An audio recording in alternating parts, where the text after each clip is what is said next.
Selamat malam Bapak Ibu, Saudara-saudari yang dikasihi Tuhan kita Yesus Kristus. Terimalah salam dari HKBP Kernolong, HKBP tertua di Pulau Jawa. Sebelum kita memasuki peraduan malam, marilah kita mendengarkan firman Tuhan. Kita berdoa. Allah Bapa Tuhan kami bersyukur kepadamu karena Engkau telah memelihara hidup kami dan memberkati kami bekerja sepanjang hari ini. Saat ini kami mau merenungkan firman-Mu. Kami mohon kuasa Roh Kudus yang memampukan kami untuk mengerti, menghayati, dan juga mempedomani firman-Mu di dalam kehidupan kami. Dalam nama Yesus kami berdoa. Amin. Renungan malam bagi kita sesuai dengan nas bacaan malam dalam Almanak HKBP, tertulis dalam kitab Hakim-Hakim pasal 10, ayat 6 hingga ayat yang ke-16. Sebagai ayat pembimbing renungan, yaitu ayat yang ke-16. Beginilah firman Tuhan. Dan mereka menjauhkan para allah asing dari tengah-tengah mereka. Lalu mereka beribadah kepada Tuhan. Maka Tuhan tidak dapat lagi menahan hatinya melihat kesukaran mereka. Tema renungan kita adalah pertobatan mengubah murka menjadi kasih. Sahabat renungan malam Salum. Dalam kitab Hakim-Hakim dijelaskan perilaku bangsa Israel yang berulang-ulang melakukan kesesatan, yaitu menyembah atau beribadah kepada berhala atau dewa-dewa sembahan bangsa-bangsa asing di sekitar mereka. Dan mereka tidak beribadah lagi kepada Allah. Saat mereka dipimpin seorang hakim, bangsa Israel itu berbakti, beribadah kepada Allah. Dan mereka hidup sebagai umat yang taat melakukan perintah-perintah Allah. Maka pada masa yang demikian, kehidupan mereka tentram dan sejahtera dalam pemeliharaan Allah dan yang memberkati hidup mereka. Tetapi bila mana hakim itu yang memimpin mereka itu wafat, maka bangsa Israel itu berubah, berperilaku tidak terkendali. Mereka tidak setia lagi untuk beribadah kepada Allah. Mereka berbalik, pergi beribadah, menyembah ke kuil-kuil berhala, menyembah dewa-dewa, sembahan bangsa-bangsa asing di sekitar mereka. Di sana mereka meminta berkat-berkat, meminta pertolongan dan pemeliharaan dari dewa-dewa itu. Setelah kematian Hakim Yair, orang Gilead itu, bangsa Israel melakukan banyak hal yang jahat, yang membangkitkan kemarahan Allah. Mereka beribadah kepada para Baal dan juga beribadah kepada Asitoret, kepada Allah orang Amori dan Allah orang Sidon, para Allah orang Moab, para Allah orang Amon, para Allah orang Filistin. Tidak ada kuil-kuil berhala bangsa-bangsa di sekitar mereka yang tidak mereka kunjungi, dan tidak ada dewa-dewa bangsa-bangsa di sekitar mereka yang tidak mereka sembah untuk meminta pertolongan, meminta berkat dari dewa tersebut untuk mereka. Demikian gambarannya sesatnya bangsa Israel di masa yang lalu itu.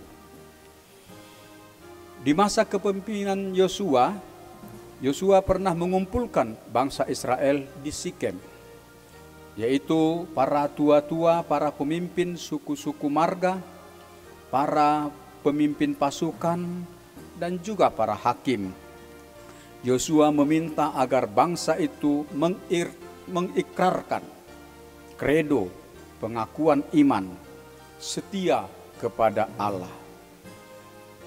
Ketika itu bangsa Israel mengatakan, "Jauhlah daripada kami meninggalkan Tuhan untuk beribadah kepada Allah yang lain. Sebab Tuhan Allah itu adalah Allah kita. Dialah yang telah menuntun kita dan menuntun nenek moyang kita keluar dari tanah Mesir, dari rumah perbudakan, dan yang telah melakukan tanda-tanda mujizat yang besar di depan mata kita sendiri, dan yang telah melindungi kita sepanjang jalan yang telah kita tempuh. Kepada Tuhan Allah kita, kami akan beribadah, dan firman-Nya akan kami dengarkan. Tertulis dalam kitab Yosua pasal 24 ayat 16 hingga ayat yang ke-28. Tetapi pengajaran iman yang diwariskan para tua-tua itu telah dilupakan oleh generasi yang baru dari bangsa Israel. Generasi yang baru itu justru berbalik dari Allah dan menyembah para dewa bangsa-bangsa di sekitar mereka. Mengapa hal itu terjadi?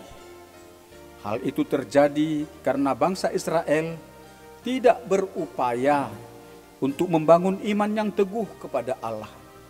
Mereka tidak berupaya untuk menolak pengaruh-pengaruh godaan yang menyesatkan iman mereka. Sebaliknya, mereka menyukai dan memberi hati menerima godaan-godaan yang menyesatkan itu. Maka bangkitlah murka Allah kepada bangsa Israel. Allah menyerahkan bangsa Israel itu ke tangan musuh-musuh mereka, yaitu orang Filistin dan juga orang Amon.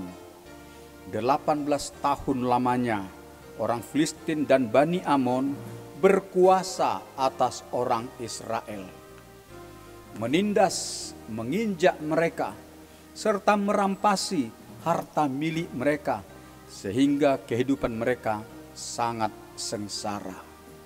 Sahabat Renungan Malam Salum, kesesatan yang terjadi pada umat Israel dahulu mengingatkan kita umat Tuhan di masa kini, agar kita mewaspadai tipu daya iblis dan roh-roh dunia yang senantiasa juga berupaya mencobai kita untuk menyesatkan iman kita.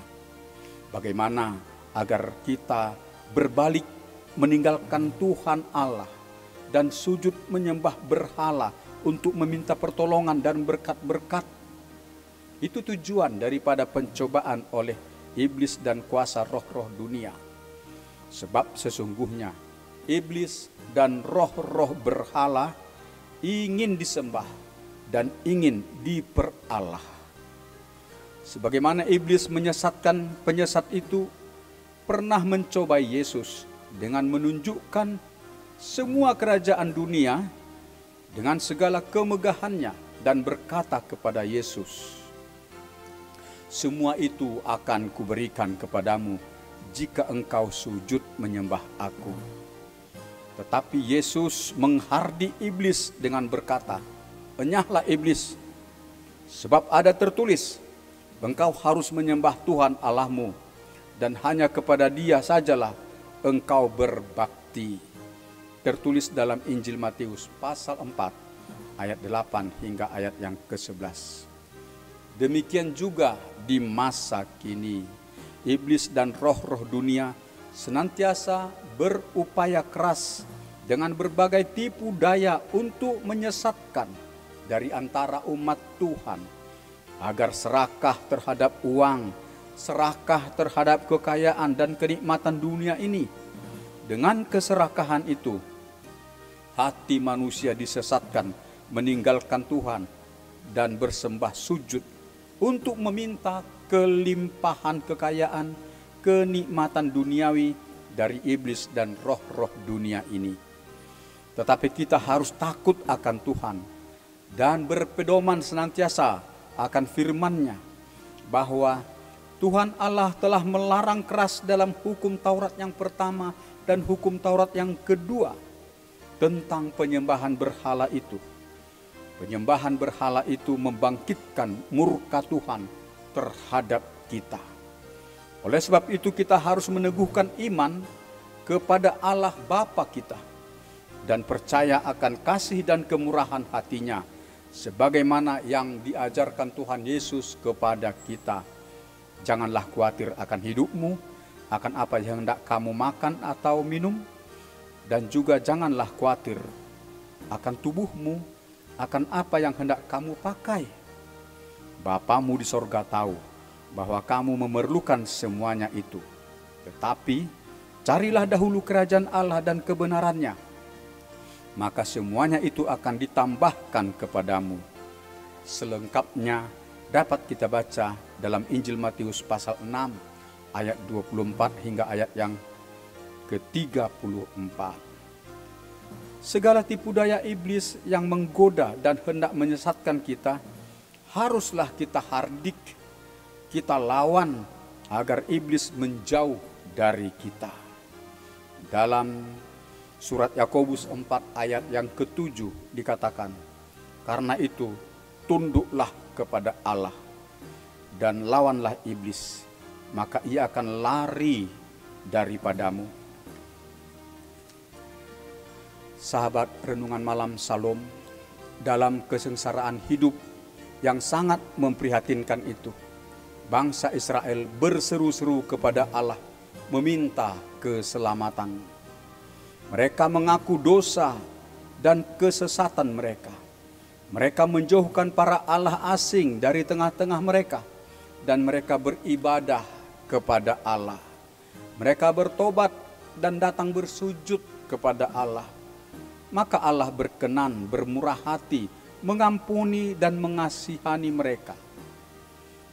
Dalam penjelasan selanjutnya dikatakan bahwa Allah melepaskan bangsa Israel dari penindasan bangsa Amon melalui perjuangan Yefta, orang Gilead, yang kemudian menjadi hakim atas orang Israel. Allah itu kasih. Tertulis dalam 1 Yohanes 4 ayat yang ke-16. Ia tidak selamanya memurkai orang yang berdosa.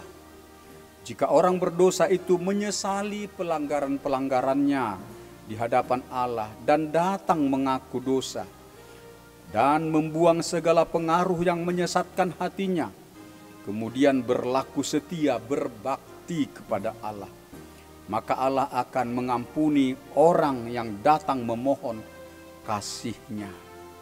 Karena pertobatan orang berdosa itu, Allah berkenan mengubah murkanya menjadi kasih-Nya, agar orang yang bertobat itu beroleh kasih Tuhan dan beroleh keselamatan.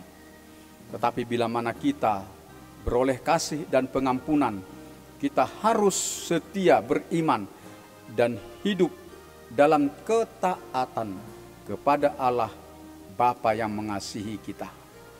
Demikianlah renungan bagi kita pada malam hari ini. Tuhan memberkati dan menguatkan kita untuk menghayati dan melakukan firman-Nya. Marilah kita berdoa.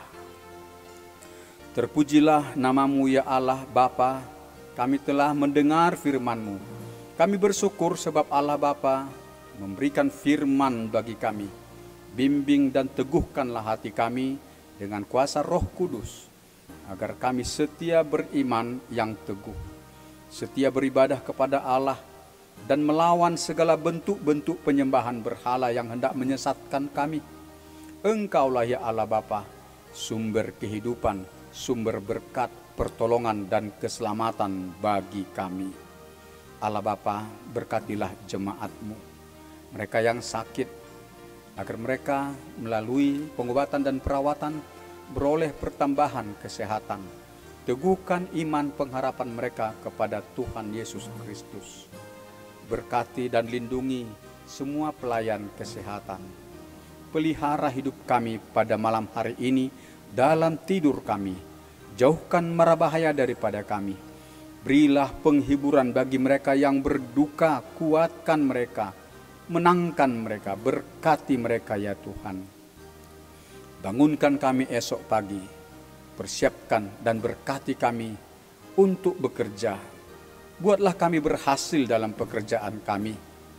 Dan Engkau juga memberkati anak-anak kami dalam kegiatan belajar mereka untuk berprestasi yang baik. Terpujilah Engkau Tuhan, dengarkanlah doa kami. Dalam Kristus Yesus kami berdoa.